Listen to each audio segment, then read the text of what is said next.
आप सभी क्रिकेट तो देखते ही होंगे और क्यों ना देखें। क्रिकेट आज हमारे देश का सबसे मनोरंजक जरिया बन गया है। जितना क्रेज हमारे देश में क्रिकेट को है उतना शायद किसी और खेल को लेकर होगा। बड़े तो बड़े बच्चे भी इस मामले में पीछे नहीं हटते हैं।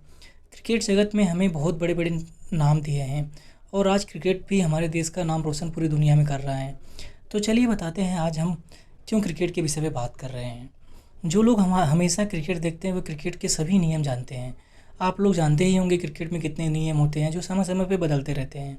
पर हम आपको आज एक ऐसा नियम लेकर आए हैं जो बड़े बड़े क्रिकेट के दिग्गजों को समझ नहीं आया।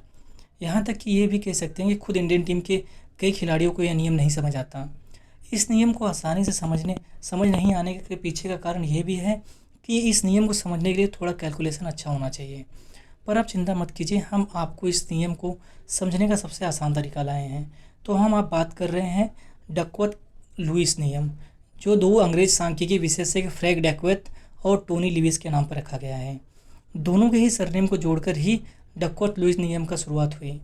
अंतर्राष्ट्रीय क्रिकेट में पहली बार डकवर्थ लुईस नियम का इस्तेमाल 1996-1997 के बीच में जिम्बाब्वे इंग्लैंड के बीच हुए मैच में किया गया था।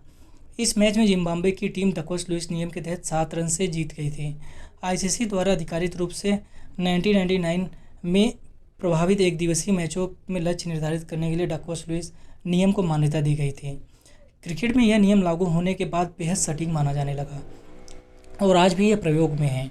हालांकि शुरुआत में इसे लेकर कई बार विवाद भी सामने आए। किसी भी निर्धारित ओवर वाले मैच में इस नियम की गणना दोनों टीम के पास रन बनाने में उपयोग होने वाले दो स्रोत विकेट और ओवर के आधार पर की जाती है। यह नियम अंतर्राष्ट्रीय क्रिकेट परिषद द्वारा एक मान्यता प्राप्त है। इस नियम के तहत घटाए गए ओवरों में नए लक्ष्य निर्धारित किए जाते हैं।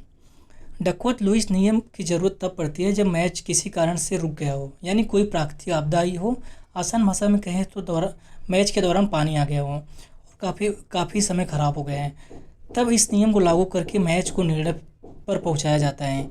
इस नियम को निर्धारित करने या किसी मैच में लागू करने के लिए किसी एक टीम को खेलना बहुत ज़रूरी होता है, यानी पहली पारी का हो जाना बहुत ज़रूरी होता है, तभी डकवर्थ लुईस को लाया जाता है।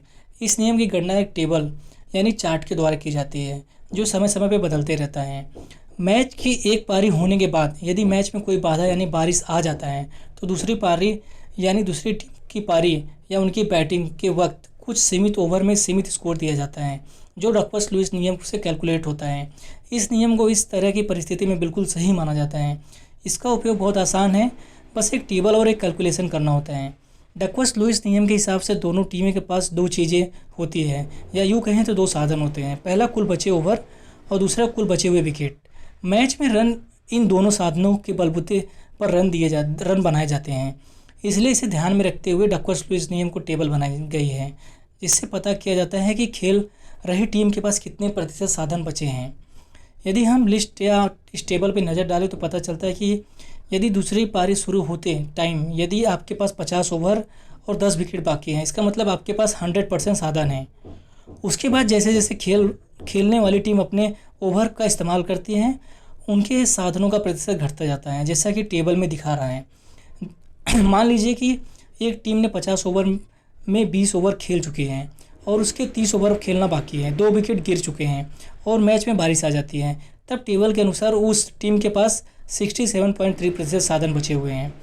बारिश के बाद दोबारा मैच शुरू होता है तो कुल 10 ओवर का समय बर्बाद हो चुका है, मतलब अब उस टीम के पास 20 ओवर बाकी है और 2 विकेट गंवाए हैं। मतलब उस समय उस टेबल के हिसाब से खेलने वाली टीम के पास सिर्फ 52.4% साधन बचे हुए हैं। अब यह देखा जाएगा कि इस टीम ने टोटल कितने साधन खोए। यह पता करने के लिए पहले ये देखा जाएगा कि बारिश शुरू होने से पहले उस टीम के पास कितने साधन थे और बाद में कितने बचे।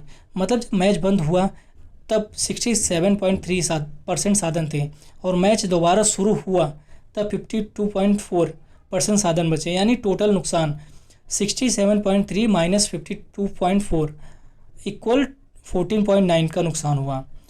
अब जो टीम पहले बल्लेबाजी कर चुकी है, जो कि उसने 100% साधन का उपयोग किया, यानी 50 ओवर खेल चुकी होती है, तो उसके 100% साधनों में से दूसरी टीम के साधनों को नुकसान की प्रतिशत को घटाया जाता है ताकि दोनों टीम के साधन बराबर हो और न्याय हो सके। यानी 100 माइनस 14.9 इक्वल 5.1% बचा है। तो अब दूसरी टीम की टारगेट देते टाइम इसका ख्याल रखा जाता है कि 85.1% साधन के हिसाब से ही स्कोर दिया जाए। यदि बारिश पहले बल्लेबाजी कर चुकी टीम को परेशान कर चुकी है तो बाद में खेल रही टीम को उसी हिसाब से बढ़ाकर टारगेट दिया जाता है। जैसे मान लीजिए पहले खेलने वाली टीम 50 ओवर में 250 रन बनाए और दूसरी टीम ने 5 विकेट खोकर 40 ओवर में 199 रन बना चुकी है और बारिश आ जाती है मैच में और खेल रोक दिया जाता है। अब विनर पता करने के लिए डकवर्थ लुईस नियम को लाया जाता है। पहले खेलने वाली टीम 50 ओवर खेले यानी उस टीम ने 100% साधन का इस्तेमाल किया।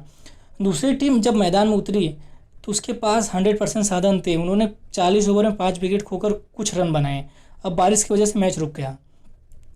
तब डकवर्थ लुईस के टेबल के हिसाब से उस टीम के पास 27.5% साधन बाकी बचे। मतलब यानी दूसरी पारी खेलने वाली टीम 27.5% साधन का नुकसान हो गया।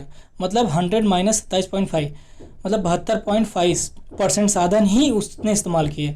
उसे पहले खेलने वाली टीम के मुकाबले कम साधन मिले तो दूसरी टीम का स्कोर साधनों के हिसाब से घटाना होगा, यानी 72.5 डिवाइडेड बाई 100। पहली टीम ने बनाए थे 250, यानी दूसरी टीम का target 250 into 72.5 divided by 100 equal 181.25 होगा। तो दूसरी टीम को अब टोटल 182 रन बनाने चाहिए, पर यह पहले ही 199 रन बना चुकी है, यानी दूसरी टीम 18 रन से यह मैच जीत चुकी है। तो यही है डकवर्थ लुईस नियम।